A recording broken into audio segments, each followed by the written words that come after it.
பம்மல் தெற்கு பகுதி கழக திமுக சார்பில் கழக தலைவர் தமிழக முதலமைச்சர் மு.க.ஸ்டாலின் அவர்களின் 73வது பிறந்தநாள் விழா பகுதி செயலாளரும் பம்மல் 1வது மண்டல குழு தலைவருமான வே. கருணாநிதி தலைமையில் வெகு விமர்சையாக நடைபெற்றது.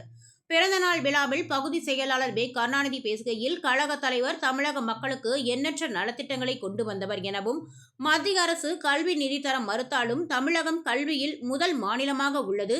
2 முறை முதலமைச்சராக இருந்த OPS திமுகவில் இணைந்துள்ளது வரவேற்கத்தக்கது எனவும், வருகின்ற 2026இல் மீண்டும் 2வது முறையாக கழக தலைவரை தமிழக முதலமைச்சராக்க வேண்டும்.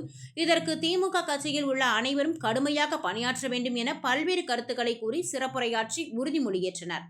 இதனைத் தொடர்ந்து ஏழை எளிய மக்கள் 1500 பேருக்கு அன்னதானம் வழங்கினார். இந்நிகழ்ச்சியில் ஜெகநாதன், பொருளாளர் இளங்கோ, சுந்தர், LS மணி, அகிலன், ஆகாஷ், மாமன்ற உறுப்பினர்கள் மதினா பேகம், கல்யாணி, டில்லி, ரம்யா, சத்யபிரியா மற்றும் பம்மல் தெற்கு பகுதி திமுக நிர்வாகிகள், வட்ட கழக செயலாளர்கள், மகளிர் அணியினர் என ஏராளமான பொதுமக்கள் கலந்து கொண்டனர்.